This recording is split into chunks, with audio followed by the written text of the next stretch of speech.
Okay, let's unpack this. Um, Today we're diving deep into a fascinating historical text, William Boericke's Homeopathic Materia Medica. Hmm. Specifically, we're focusing on a remedy called Chelidonium Majus, or celandine.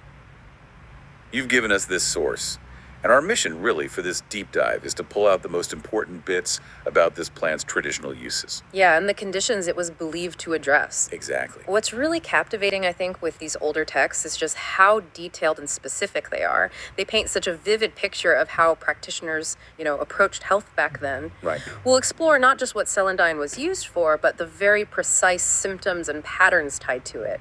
It gives us a real window into a different way of understanding the body. So right off the bat, the source establishes Chelidonium Majus as a, quote, prominent liver remedy. What are the immediate, almost certain indications for its use, according to Boericke, the things that really jump out?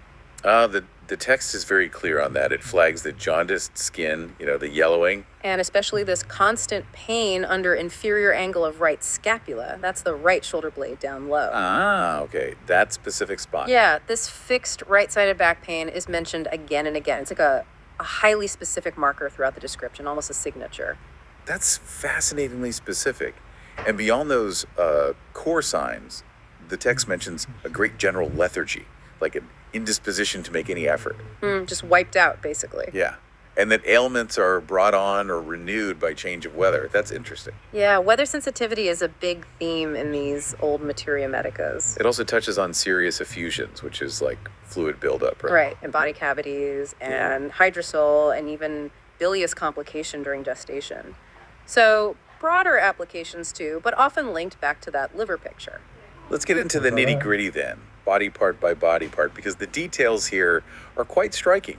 Starting from the top, what did Boericke note about the head, face, and eyes? Well, if we connect this to the bigger picture, notice how often the right side comes up.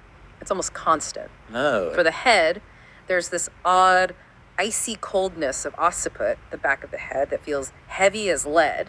Wow, icy coldness. Yeah, and a general drowsiness and numbness. Headaches are specifically right-sided, and they can even extend down behind ears and shoulder blade. Back to that shoulder blade area. Exactly. There's also neuralgia over right eye, the cheekbone, the ear, again right-sided, often with excessive lacrimation, like lots of tearing. Tears just pouring out. Yeah, fairly gush out is the phrase used. And interestingly, it's often preceded by pain in liver. That connection again. So that right-sidedness is a really strong theme. And the eyes themselves. Described as having a duty yellow color of whites. Okay, tying into the jaundice. Right. And the face is simply described as yellow, especially worse nose and cheeks, and having wilted skin. You sort of start to build a picture. You really do. Yeah. Now, moving into the digestive system, which seems totally central to this remedy, what stands out about the stomach and abdomen? This really raises the question of how integrated the liver's role is with everything digestive here. Boericke notes the tongue specifically, yellow with imprint of teeth, large and flabby. Imprint of teeth. Yeah. Taste is bitter, pasty, and there's a bad odor from mouth. Now here's something unique. The patient prefers hot food and drink. Prefers hot things. Yes, and nausea and vomiting are actually better, very hot water. That's quite specific. Better from hot water. And pain often goes through stomach to back and right shoulder blade. There's that spot again. Just keeps coming back. And eating relieves temporarily, especially when those hepatic symptoms, the liver issues, are present. So in the abdomen itself, Boericke mentions things like Jaundice due to hepatic and gallbladder obstruction. Makes sense. Also gall colic. that sharp pain. Exactly. Distension, feeling bloated and sluggish bowels. The liver itself is often described as enlarged, and the remedy is specifically mentioned for gallstones. Okay, so a strong connection to gallbladder issues too. Definitely. Liver, gallbladder, digestion, it's all tightly linked in this remedy picture. The text is also incredibly specific about the body's excretions. What about the urine and stool? What did Boericke observe there? Well, the urine is described as profuse, foaming yellow, like beer, sometimes also dark and turbid. Like beer, huh? That's descriptive. It is. And for stools, it describes constipation with hard, round balls like sheep dung. Quite a memorable image. Definitely paints a picture. Or the stools can be bright yellow, pasty, sometimes clay-colored, and even float in water. It also notes an alternation of diarrhea and constipation. So back and forth. Yeah, and burning and itching of anus. These little details really helped practitioners differentiate. Well, we've heard quite a bit about that right shoulder blade pain already, but what else did Boericke observe regarding the respiratory system and the back generally? The respiratory symptoms, again, often highlight the right side. Pain in right side of chest and shoulder with embarrassed respiration. Difficulty breathing. Makes sense if the shoulder hurts. Right.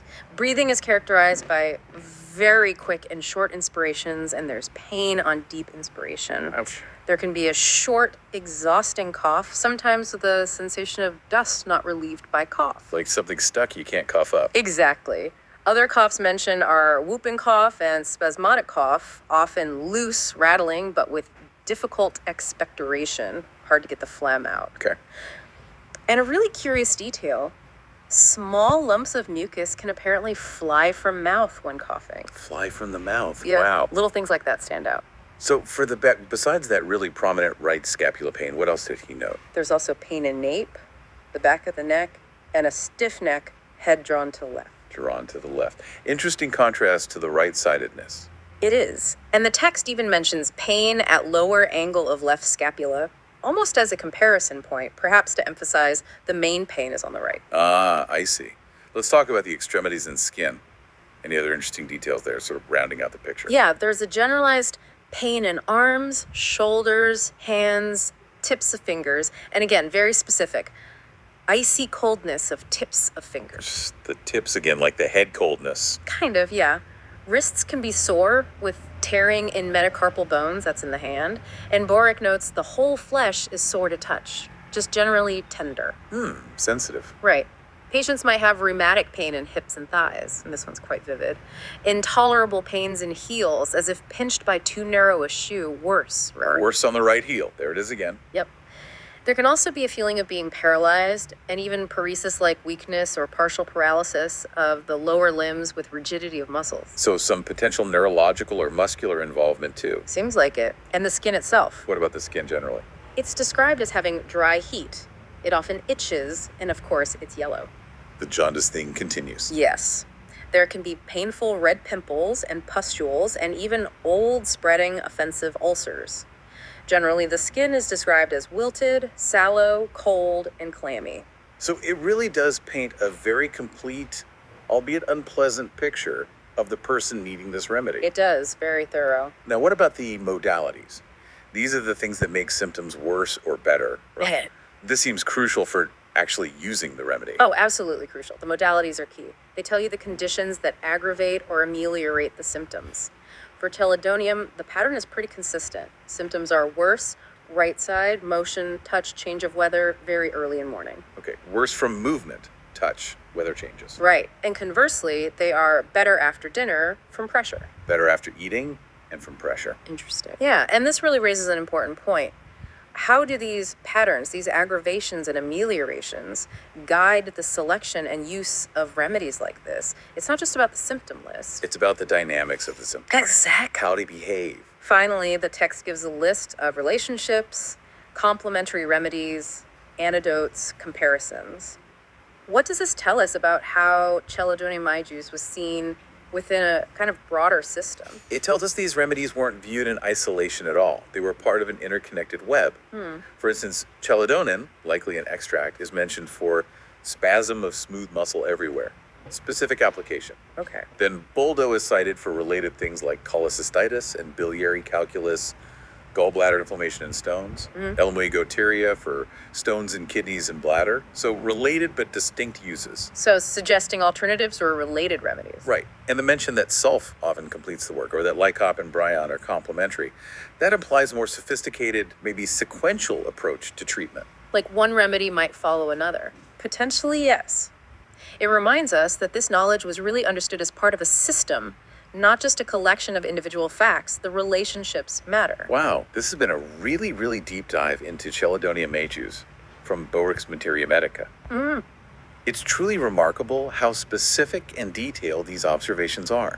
From that signature fixed pain under inner and lower angle of right scapula, the jaundiced skin, Right. all the way to preferring hot drinks and those sheep's dung-like stools. It paints such a vivid picture for the learner, as Boericke puts it. Indeed. We've really seen how a single plant was just meticulously observed and cataloged.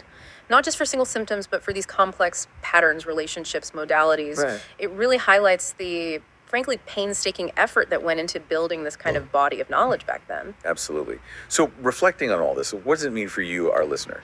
Given these incredibly precise physical descriptions, this idea of certain indications for remedies in a text like Boericke's, consider this. What does this level of almost obsessive detail in historical medical text reveal about how people tried to map the very intricate relationship between highly specific physical symptoms and particular natural substances?